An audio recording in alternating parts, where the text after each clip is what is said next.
Meus queridos, Cristo é tudo para mim. Uma vez eu ouvi uma música que tem exatamente esse tema. Nós iremos estudar ao longo do trimestre o Evangelho de Marcos. O Evangelho de Marcos fala sobre a vida, a história, o ministério, a morte, a ressurreição, a ascensão de Jesus. E conhecer a história de Jesus é significativo, porque aí nós estamos conhecendo a história de alguém que não falhou, alguém que nos ama, alguém que está preparando um novo céu e uma nova terra para nós habitarmos. Vamos aproveitar o estudo dessa semana para fazer com que Cristo seja o centro das nossas atenções. Faça com que Jesus ele seja a experiência viva na tua vida, na tua história, na tua existência. Ao longo desse trimestre, na introdução, nós teremos pessoas que irão falar sobre Cristo, que irão falar sobre a experiência que elas tiveram com Cristo. Eu tive um encontro com Cristo, Jesus Cristo mudou o meu viver. E na pessoa de Cristo eu vivo, eu existo, e eu procuro cada dia mais confiar na minha história, na minha vida. Às vezes de madrugada eu acordo para falar com Deus. Logo cedinho eu gosto de apresentar aos meus amigos uma meditação, uma frase para ajudar você a fortalecer o seu dia. Eu gosto de fazer isso por quê? Porque aquilo que Cristo fez na minha vida me inquieta a fazer com que as pessoas elas entendam que elas precisam compreender o mesmo que um dia eu compreendi na minha vida. Em meio às minhas lutas, as minhas dificuldades, Cristo é tudo para mim. Cristo tem sido a minha fortaleza. Cristo tem sido aquele no qual eu procuro me espelhar para fazer o melhor por mim mesmo e o melhor pelo meu semelhante. E que Deus nos abençoe, que tenhamos uma jornada maravilhosa ao estudarmos sobre Jesus Cristo, o personagem central do livro da Bíblia Sagrada. E vem comigo no estudo da lição desse trimestre.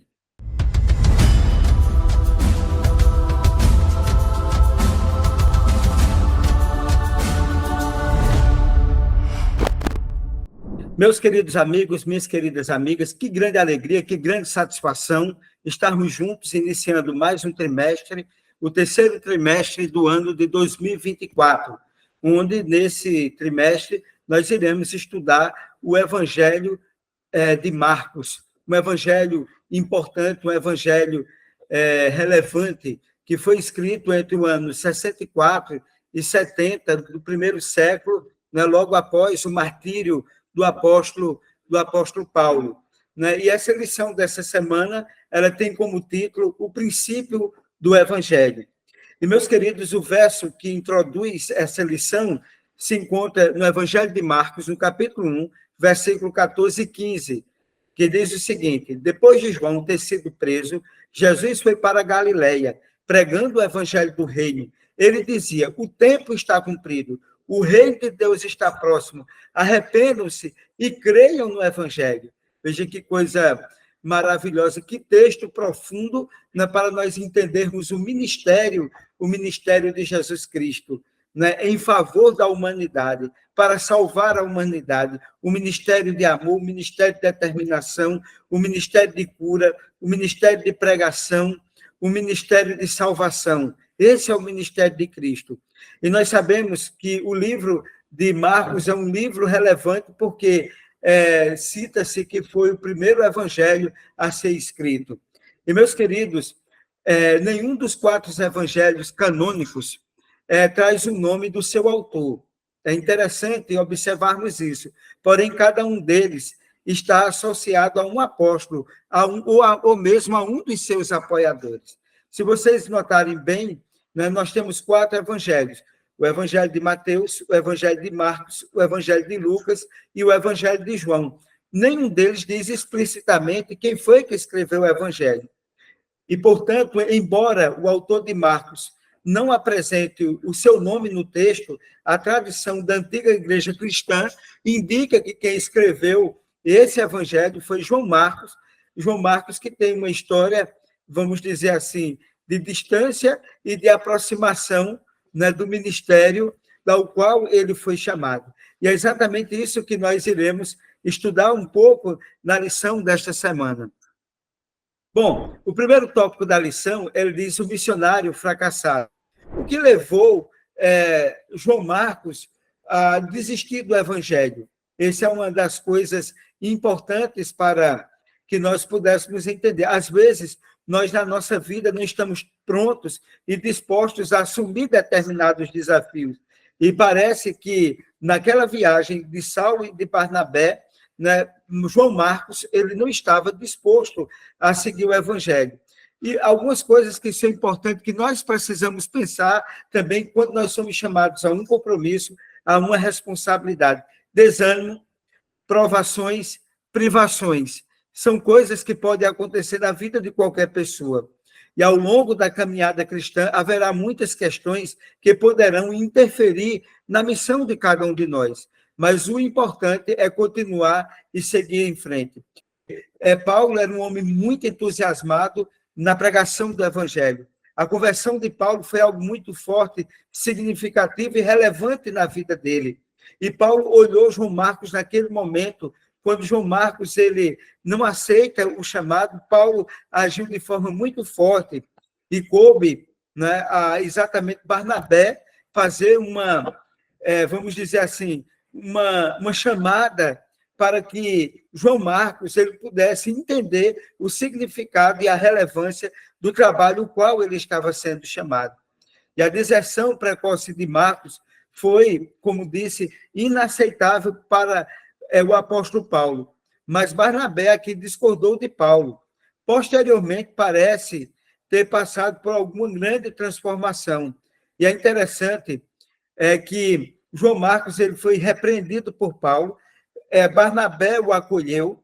Veja, pessoal, houve uma discordância tão forte de Paulo e Barnabé que a gente não vê mais nenhum momento na Bíblia eles dialogando ou eles mantendo mais uma relação voltada para a pregação do Evangelho. Tamanho foi, vamos dizer, a discussão que eles tiveram em torno do nome de João Marcos. Mas João Marcos passou por uma transformação, e essa transformação fez com que, no futuro, Paulo reconhecesse a importância de João Marcos. João Marcos foi considerado útil para o apóstolo Paulo, e foi considerado por Pedro como filho de Pedro. Veja que transformação. Um homem que foi rejeitado por Paulo, ele agora ele é defendido por Barnabé, e depois ele ressignifica a sua vida, é aceito por Paulo, útil para Paulo e considerado filho por parte do apóstolo Pedro. Marcos, ele se recuperou do fracasso, provavelmente pelo encorajamento feito por Barnabé. O serviço e o apoio ao semelhante é capaz de mudar as pessoas. Meus queridos, a gente pode falhar, a gente pode cair, mas é importante que aquelas pessoas nas quais nós observamos que caiu, que falhou de alguma forma, é preciso que seja dada uma segunda oportunidade a essa pessoa. Nós não podemos descartar as pessoas. Nós precisamos entender que pessoas são falhas, que pessoas passam por adversidade, por provações, por desânimo, por provações e por privações. E, nesse contexto, a gente precisa ser compreensivo. A história de João Marcos nos ajuda a entender que o serviço de apoio ao semelhante é capaz de mudar as pessoas. E eu e você precisamos ser instrumentos das mãos de Deus para que as pessoas elas possam mudar de rumo, mudar de vida, ressignificar os seus sonhos, ressignificar a sua vida, em especial junto a Cristo, na missão que Deus ele tem chamado a cada um de nós. E no próximo tópico da lição, que tem como título Mensageiro, em Marcos capítulo 1, versículo 2 e 3, vamos ler o que diz aqui, esse texto maravilhoso. Diz o seguinte, capítulo 1, versículo 2 e 3. Conforme está escrito na profecia de Isaías, eis aí, envio diante da tua face o meu mensageiro, o qual preparará o teu caminho. A voz do que clama do deserto, separai o caminho do Senhor, endireitai as suas veredas. E aqui, não é? Esse texto aqui do Evangelho de Marcos, o autor ele cita frases de 3 personagens do Antigo Testamento para descrever o que aconteceria na história da vinda do mensageiro. Primeiro, quando Marcos ele traz aqui, nesses versículos que acabamos de ler, o meu anjo preparará o caminho, está isso também explícito ali em Êxodo capítulo 23, versículo 20. Quando ele diz, voz que clama no deserto, ele fala de Isaías, capítulo 40, versículo 3. Quando ele diz, eis quem envia um mensageiro, está falando de Malaquias, capítulo 3, versículo 1. Essas três passagens se referem a um caminho e a um mensageiro. No Evangelho de Marcos, o Senhor Jesus é apresentado como estando em uma jornada, e João Batista é o seu precursor. Vejam, meus queridos, como é importante essa questão. Alguém que prepararia o caminho. E João Batista foi, sem sombra de dúvida, o precursor. Foi aquele que preparou o caminho para o Senhor. Foi aquele que pregou o Evangelho. E foi aquele também que batizou Jesus. Né? Quando Jesus ia se aproximando das águas, a comunhão de Pedro era tão grande, tão íntima com Deus, né? Que quando ele observou aquela vinda, ele diz, eis o Cordeiro de Deus que tira o pecado do mundo. Veja como foi importante essa relação, a comunhão que tem o ser humano com Deus. E exatamente no Evangelho de Marcos, o Senhor Jesus é apresentado como estando em uma jornada, e João Batista sendo precursor, ou seja, João Batista preparou o terreno para a vinda do Senhor. E não é diferente da minha parte, da sua parte. Nós estamos cumprindo um papel de João Batista nesse contexto, né, de preparar um povo, de sermos o precursor do segundo advento de Cristo. João Batista foi o precursor do primeiro advento de Cristo. E eu e você somos precursores do advento de Cristo. Veja como Deus tem nos confiado, como Deus tem acreditado no nosso potencial, como Deus tem entendido qual a nossa missão. E eu e você precisamos aproveitar a oportunidade para sermos instrumentos nas mãos de Deus e preparar pessoas para o segundo advento de Jesus. O quarto tópico da lição, o batismo de Jesus. A vida de Jesus sempre foi guiada pelo Espírito Santo. Na concepção, né, ele foi concebido pelo Espírito Santo. Na infância, na tentação, na cruz, Jesus ele foi guiado pelo Espírito Santo. Em seu batismo, junto com o Pai, o Espírito Santo lhe mostrou, né? E ali, quando Jesus estava sendo batizado, João Batista ele batizou Jesus, o Espírito Santo foi descendo sobre ele em forma de pomba, e do céu havia uma voz que dizia, eis o meu filho amado, em quem tenho prazer. Né? Então, o que aconteceu ali no batismo de Jesus foi o que? O cumprimento de uma profecia, da profecia que estava em Daniel, capítulo 9, versículo 25. E aqui, o cumprimento dessa profecia também mostra a importância do batismo e a presença da Trindade. Como eu disse, estava ali Jesus, o Espírito Santo estava sendo derramado sobre Jesus, e do céu, uma voz que dizia, eis o meu filho amado, que nele tenho prazer. Nesse sentido, o batismo de Cristo não foi apenas para nos dar o exemplo, foi o evento que ungiu para iniciar o seu ministério. Cristo foi batizado aos 30 anos, e só a partir do batismo dele que ele realizou os milagres, que ele começou o seu ministério. Deus, o Pai, e o Espírito Santo estavam presentes naquele momento, que foi um momento marcante no ministério de Jesus, e que já estava dentro do contexto da profecia das 2.300 tardes e manhãs.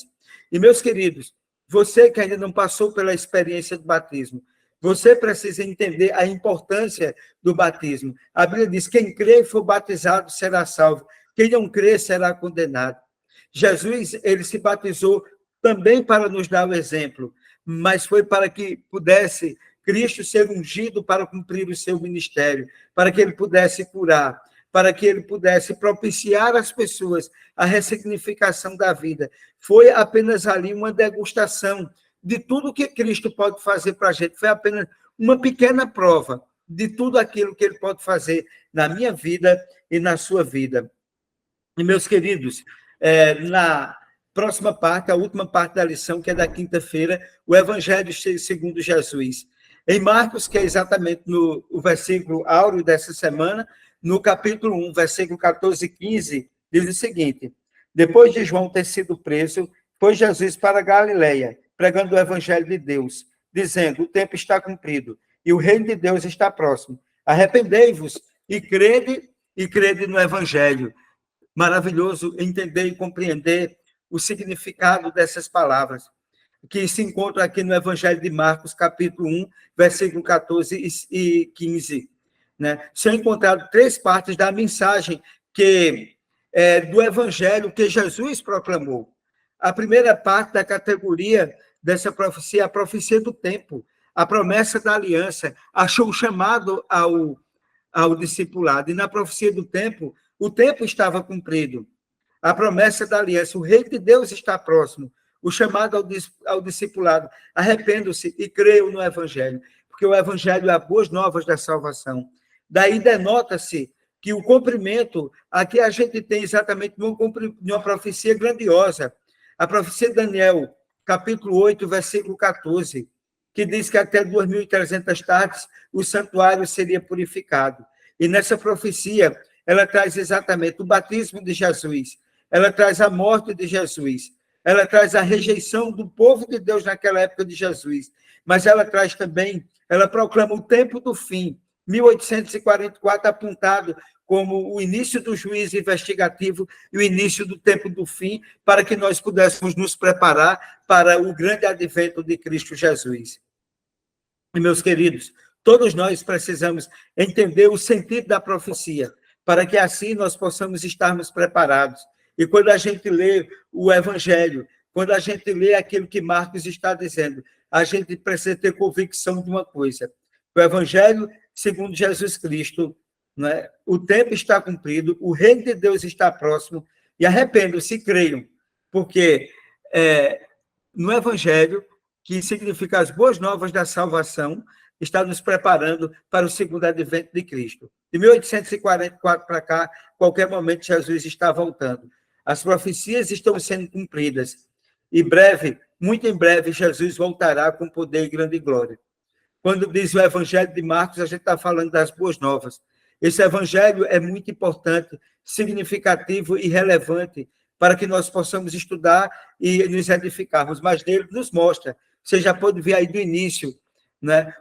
Quem preparou o caminho para Cristo voltar, o significado da volta de Jesus, né? O ministério de Jesus, todo o ministério que Cristo fez após o seu batismo, a sua história, a sua vida, o ministério dele, a pregação de Jesus. E, acima de tudo, mostra o sacrifício de Jesus, a ressurreição de Jesus e o que Jesus ele espera de cada um de nós nos fins dos tempos. Arrependamos-nos todos e sigamos o Evangelho. Arrependimento significa dar meia volta. Arrependimento significa transformação da vida. Arrependimento significa voltar-se para Deus, para que Ele ressignifique a nossa história, a nossa vida e a nossa existência. Entrega teu caminho ao Senhor, confia nele e o mais Ele fará. Aproveitemos esse trimestre e leiamos com afinco, com desejo e com vontade esse Evangelho maravilhoso, para nós conhecermos o significado de Cristo, da vida de Cristo, para a nossa vida e para a nossa existência. E que Deus continue te abençoando aonde você está. Eu peço a você, neste momento, que feche os seus olhos para que nós possamos orar ao Senhor. Senhor Deus, Pai de amor, de bondade e de misericórdia, nós agradecemos, Senhor, porque de uma maneira maravilhosa, de uma maneira grandiosa, permitiste, Senhor, que nós estivéssemos aqui para estudar a Tua palavra, para que pudéssemos conhecer o Evangelho, as boas novas da salvação, para que pudéssemos, através do Evangelho de Marcos, conhecermos a vida e o ministério de Jesus, a morte, a ressurreição e a ascensão de Jesus, e o que Cristo deseja que nós façamos, né, enquanto Ele ainda não voltou. Prepara o nosso coração, Senhor, prepara a nossa vida, abençoe as pessoas que estão nos acompanhando.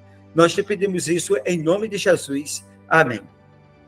Meus queridos, muito obrigado por mais uma vez participar. Compartilhe o nosso canal, dê um like, se inscreva no nosso canal e Deus vai abençoar a tua vida, porque as boas novas do Evangelho vai chegar para teu amigo, para o teu parente, para as pessoas do teu trabalho, para as pessoas de onde você estuda. Aqui nós estamos para levar bênção para a vida das pessoas. E que Deus te abençoe sempre.